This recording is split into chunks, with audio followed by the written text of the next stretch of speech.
This is Seth David for schoolofbookkeeping.com, bringing to you a very special screencast. This time we're talking about planning 2015. Hi, Seth David here, your Dean of Beans with schoolofbookkeeping.com. And we're talking about planning 2015, which has been the subject of our last couple of Hangouts, or by the time you're watching this, I should be specific and say our last Hangout from 2014 and first Hangout from 2015 have been on this topic, and then we decided to make January, the entire month of January, Project Management Month. So we're going to be looking at project management applications throughout the month of January, specifically in our weekly Hangout, which is every Friday morning at 8 a.m. Pacific time, and the information's all right here in our schoolofbookkeeping.com website. So make sure you go here and check it out. And subscribe if you haven't already. And subscribe to our YouTube channel at youtube.com/schoolofbookkeeping. And over here is our Google Plus page, which is where you can go if you want information also about the weekly Hangouts. If you want to actually join the Hangout, this is where you want to be. Just look for School of Bookkeeping on Google Plus and look for this little black and white logo, and you'll know that you've got our page. We have discussed many times the subject of project management and project management applications here in our ABO group on Facebook. And you'll see if you go in here, you can use the search. You'll find lots of discussions about programs like Asana, Active Collab, Smartsheet, which is an upcoming course on our site that you'll be seeing shortly. May already be there by the time you're watching this. So if you haven't already, come in and request to join our accountants, bookkeepers, and business owners group. But I wanted to do a video separate and apart from the Hangouts, talking specifically about what I was getting into in our Hangouts, and specifically planning 2015. You know, I've said recently that I feel, and have really for a long time felt, that New Year's resolutions are kind of a waste of time. You're not going to make a change in your life based on the time of year. You're going to make a change in your life based on the fact that you're ready, that you're either sick and tired of getting the same old results because you're doing the same old thing, or for any other reason you're finally motivated to want to actually do whatever it takes to make the changes that you want so you can build the kind of life that you really want for yourself. And people spend thousands of dollars with, audio books and going to seminars, learning from people like Anthony Robbins, and there's, hundreds of other motivational gurus. When I've always felt that, the accountants of the world are really in the best position to give people the right framework for achieving their life goals, because money's not everything, but money is the resource that provides us with the ability to do the things that we really want to do. Unfortunately, we live in a world where things cost money. So while it's not the most important thing, and I'm going to get into that in a minute, it's definitely up there on the list. We have to be able to make a living to pay our bills, and we're going to enjoy life much better if we do the right planning so that we're not worried about how we're going to pay our bills. Case in point, let's say you're out on a Friday night with some friends. You're out at a nice restaurant, you're having dinner, you're buying wine, whatever it is that you do socially, you're spending money. And if in the back of your mind you're so worried about the money you're spending because money's tight, then you're not going to be able to enjoy or get the most out of that experience in that time that you have with your friends and loved ones. So this is where, to me, it does become important to focus on the financial, to be money conscious, so that you know that when you're out spending money, it's money that you've planned for, budgeted for, accounted for, and you don't have a worry in the world about what you're spending because you know it's money you've already determined you can afford to spend. And most importantly, you're not going any further into debt, but if anything, getting yourself out of any debt that you're in. So I was inspired based on a conversation I had with a friend of mine last July, because I normally go to New York and in July, and when I go there, this is a friend I usually see for some of the time. And when I shared with her last July that I wasn't going to be able to do it because I was too busy, we were both very disappointed. So I made a promise to her, and I half-jokingly said, I'm going to make X number of dollars. I set a financial goal, and I said I'm going to do it in the next 11 months, so that next July, meaning this upcoming July, as of the time I'm recording this, July of 2015, I'm going to take the whole month off. And then, as a way of holding myself accountable, I went onto Facebook and I posted that I had this goal, that I was going to, make this amount of money in 11 months and take the whole month of July off. And the funny thing was, a lot of people chimed in and said, Seth, I have no doubt that you'll make the money, that you'll reach that financial goal, but there's no way you'll take a month off in the entire month of July. And the whole thing got me thinking, and a lot of this is also based on books I've been studying, and I'm choosing my words carefully there. That's another thing I decided I've done differently over the past year, a little more actually, is I don't just read books, I study them. Why? Because all too often we just read a book, and how much of it do we really retain? So I now might spend 6-8 months reading a book because I'm going through it a section at a time and taking that information and figuring out how I'm going to apply it in my life and make changes. And what I'm about to show you here is the direct result of my interpretation of what I've been reading in a book called The 1 Minute Millionaire. In fact, I stopped when I got to the point in the book where it talked about what I'm about to show you, and I stopped for a good 2 to 3 months before I finally got my head wrapped around exactly how to lay all this stuff out in my own mind and how to apply it in a context that works for me, that makes sense to me, which is, as you can see, in a spreadsheet, and I'm using Google Sheets. So this is not from the book directly. This is my adaptation based on what I learned when I was reading the book. And you can get the book yourself. It's on Amazon. It's called The 1 Minute Millionaire. It's not about how to make $1 million in a minute. Obviously, that's ridiculous. It's about how to think like a millionaire 1 minute at a time. And of course, the idea is that a millionaire, presumably, doesn't have to worry about the money they're spending when they go out with their family, friends, and loved ones. More specifically, I think the difference here that has to be emphasized is, I can make a lot of money, and I think all too often that's where we unfortunately focus our goal is we say, I'm going to make a lot of money this year. I'm going to make so much more money. The problem with that way of thinking is that if I make more money, but I also spend more money, then I'm no better off. The trick here is to accumulate wealth. I don't have to make a lot of money. I just have to spend less than what I'm making so I can accumulate a reserve in my bank account. And I know that sounds very obvious and logical, but how much time do we really, spend stopping and thinking about that? And then, more importantly, how much time do we spend actually applying that in our lives and saying, hey, I'm spending too much. How do I cut back? Where do I cut back?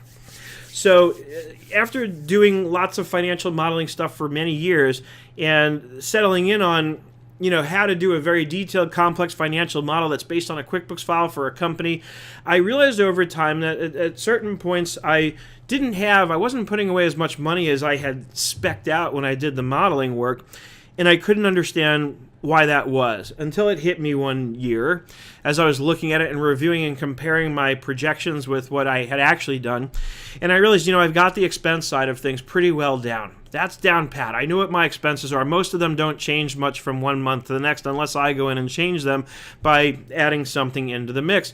So it's not the expenses where I was off. I was pretty spot on with the expenses. It's the income side that oftentimes didn't come in. I was overly optimistic in many cases, and then I wondered why I didn't have the surplus I had projected. It's because I had less income than I had projected. So what do we do about that? We create something that's focused on hitting certain financial goals on the income side. And that's what I'm about to show you here. But first, let's take a look at setting a goal. And that to me is so key. You have to set a goal here. And so I've got this template. I'm going to share with you by the end of the video how you can access this template. But the first thing is to set a goal. You have to have a number in mind. You have to have something that you're reaching for. If I don't have a finish line in place, then I'll never cross it. So what I did was we assume that you'll set the goal as of, let's say, January 1st of this year. Or when you get your hands on this template, you can put whatever date it is that day. And that's the way I would do it. Don't just base it on a year. Base it on reality. Where are you at today? What day is it? Give yourself a time limit. I sort of like the idea of doing an 11-month time limit because we're so accustomed to doing things based on a year. This kind of creates, I feel like, a little more of a sense of urgency about having to reach the goal in 11 months instead of 12, so that by this time next year, before this time next year, you'll have reached the goal, presumably. And based on that, the spreadsheet, of course, calculates your target date. And then here you're going to key how much money, what is your desired income goal? Or better yet, how much wealth do you desire to accumulate before then? That's a very big difference, right? It's not so much a question of making $500,000, but there's a big difference between making a gross of $500,000 and actually accumulating that much in your bank account. And think big, folks. Think big, because the bigger you think, the better you'll do, most likely. Now, don't go so big that you overwhelm yourself, but think big. Don't go small. And then this, of course, based on the date that you set and the number of months, lets you know how many days you have left. And then I dropped in some simple formulas just to give you a rough idea based on the goal you set, how much money you have to make each month, each week, and each day in order to achieve this goal. So and this is of course based on making this amount, not accumulating it. So to make $500,000 in 11 months, that's $45,000 a month, or almost $12,000 a week, which is $1,600 per day. Right? That's a lot. I'm not going to sit here and try and convince you that it's easy to do this. It's not, but that's the idea. Reach for the stars, you might hit the moon by the time you're done. That's kind of the thinking behind this. So now we want to look at how do we spend our time, because one of the things I looked at was I realized my life was way out of balance. I had no idea what I was spending my time on or how much time I was spending. I knew I was spending way too much time working. And I knew that I needed better balance in order to be able to achieve a goal like this. And it's almost counterintuitive because you almost think, oh, I've got to work so many hours to achieve this goal. And I said no. And that was the other thing I was reading in the 1 Minute Millionaire, is that millionaires have incredible balance in their lives. Their day is highly structured.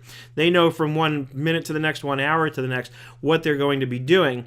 And there's a certain amount of time in their day that's divided up into 6 major areas. And that's what I want to look at next. So we're going to look at our time goals. And this comes directly out of the book. They broke it down into these 6 major areas where you want to spend time working on each of these at some point in your day. So one is working on your body, your physical goals. Simple answer to that. Getting to the gym or some kind of physical activity. 2, your brain, your intellectual goals, the books you read, the amount of daily study. 3 goes under the heading of being, which is your spiritual goals, the time you spend meditating, praying. You don't have to be religious, but just take some time to quiet your mind. It's really, really important for balance. Number 4 is time, your organizational goals. Well, that's what we're doing right here, right now, of course. Number 5 is people, your people goals concerning the most important people in your life. Now, a lot of people say to me, well, what about my kids? And I say, well, that goes under the heading of people. Those are the most important people in your life. I hope, them and your immediate family. So this refers to that here. We're not just separating business and personal. We're talking about life here, and it all comes in together. So your people, the most important people in your life. Now, you might want to break that up into who's important in my personal life and also who's important in my business life. Who are the people I want to focus on, developing and nurturing the relationships that I have, right? And social media is great for that, especially on the business side of things. And then finally, notice what's last is number 6, money, your financial goals. And the thinking here, at least from my perspective, is that it makes sense that if I focus on the first 5 of these areas, then number 6 is likely going to fall right in line, and it's not going to matter. I'm not going to have to put too much emphasis on the how of it, as long as I do everything that comes before it. Because this is going to get me that balance I need. Now, that doesn't mean that's how we spend our time. Because I go to the gym, let's say 1 hour a day, right? So I said, let me look at how much time in one day I can spend on each of these areas to get this balance. And I said, okay, my intellectual goals, reading. I would love to spend at least 1 hour a day reading. All right, another at least 1 hour a day, probably not much more than that, meditating, praying, whatever I do, so that, an hour is a long time to meditate. A lot of people can barely meditate for 5 minutes, and by the way, that's okay. If you start out meditating for 5 minutes, you can increase that as time goes on. If you go onto YouTube and you search for guided meditation or just meditation, you'll get a ton of results where you can just sit there quietly listening, to the guidance and doing your meditation. And you build up to, I do like a 35-minute guided self-hypnosis is what it really is technically.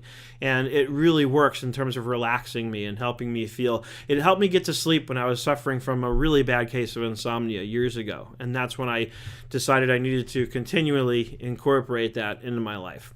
The organizational goals. This is something I am going to do daily, maybe up to 2 hours a day, right? Because each day I certainly start the day very often at some point looking at what my schedule is for the day and then looking out into the rest of the week to see what things do I need to accomplish and when am I going to get them done.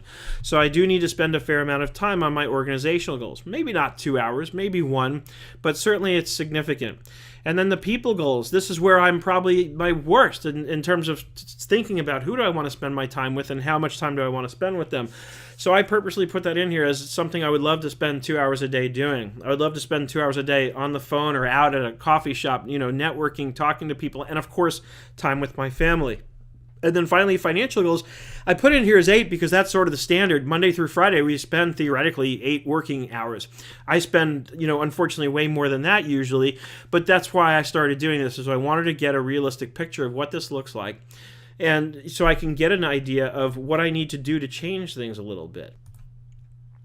Now, as you can see, I got to this total and I said, oh my God, I don't have 15 waking hours in the day to devote to all this stuff. I mean, I might, but I'm going to burn myself out. So obviously, I can't do all these things every single day. So I said, let me break it out into a daily amount. And this is what I did. So now I've got the same areas, but then I said, just generically, Sunday, Monday, all the way through Saturday, what am I going to do? So the gym, maybe I'll go to the gym 3 days a week, right? So I've got my and I can stick in Saturdays too, right? Saturdays and Sundays I can do something. So I basically take off from the gym Tuesday and Thursday. So that's 5 weekly hours allocated. And down the line, so you can see. So what I encourage you to do is get a copy of this template and fill this out. It's such a mind-opening experience getting a sense of what your life looks like in terms of how you spend your time versus how you really want to be spending your time. And for that matter, what needs to be done to accomplish balance. I've been rambling on for about 15 minutes, so this would be a good time to pause this video because I am going to continue. And then get the copy of the template. The link will be provided wherever you're watching this in the video's description and a blog post. And get caught up with me. Go back, get the copy, and fill this in. Get caught up with me. And please post your comments because, again, it's going to be everybody who I've had do this, and I've had a few people do this now, it's been such a mind-opening experience, when you actually take the time to go through this and you realize how little time you really have to divide up amongst these really important areas of our life.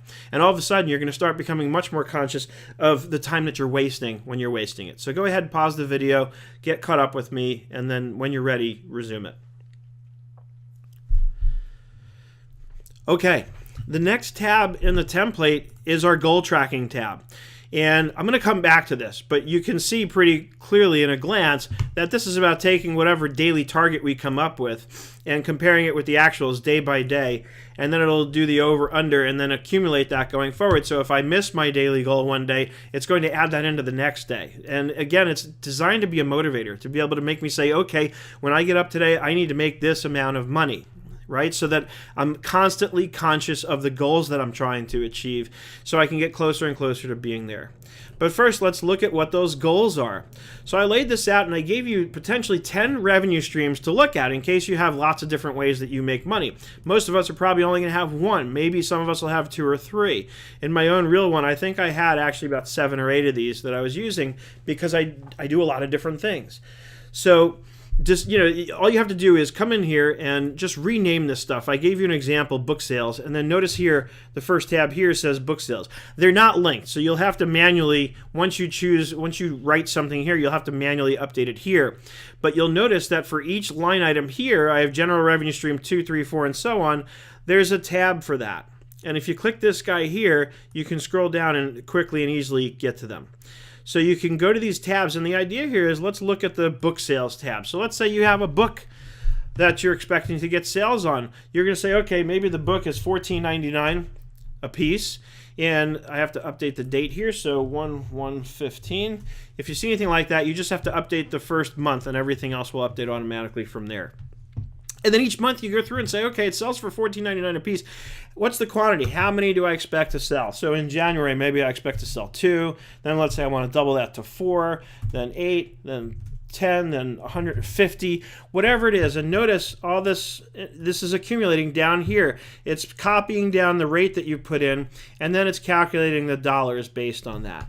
Now if I go back to my goals tab, look what it does here. It says, okay, so my goal total for the month of January is $29.98. There's no actual data in here yet. And my daily target is $1. I need to make $1 a day, right? So that's because that's taking the 30 divided by 30, basically. And then, of course, that increases as the goal increases. So this is, one revenue stream. Then if I go to revenue stream 2, it's going to take whatever else it is that I sell. And let's say it's my private training sessions. And let's say I sell those for $185 an hour. And I'm going to sell 20 hours in the first month and 40 hours in the second month, 100 hours in the third, whatever it is, you get the idea. And so notice now it's accumulating. If I go back to my goals tab, it's accumulating here as well. Let me widen these columns up so we can see everything a little more clearly. Now all of a sudden my daily target is starting to increase. And guess what happens now is if I go back to my goal tracking, my daily target is supposed to flow in from there. So I need to update this and say equals, and you're going to have to do this because you're going to have to create a new one of these for each month. So every time you have a new month, you change the first day, and I go, okay, I need to go to January 1st. Daily target is going to be equal to goals and whatever January's goal is, right? So my daily goal is 124.33 for January. Then I can copy that across, but I want to hold everything constant. So we're learning a little bit of Google Sheets here. Just like Excel, I put $signs in front. And everything else is already set automatically to be equal to whatever I put in. So I actually didn't even need to do that. I don't need to copy it. But they're in there now anyway, so you can do it. So this is automatic. So now basically my goal for the month of January, notice this is goal tracking month 1. For the month of January, I'm meant to do $125 a day roughly. And then I go in here, and as I'm making sales, as I get on the phone or I have online sales, I can run reports, and I can say my actual for today is, let's say I did 250. Great, I had a good day. It lights up green to let me know that. And now I don't have to work as hard tomorrow because I've already met, today's and tomorrow's goal for the most part. That doesn't mean I should stop. It just means if I want to stay on track with my target, I don't have to worry about making any money the next day, right? And I've included all week long, 7 days a week. Doesn't matter to me. If you're like me, you work all 7 days a week anyway.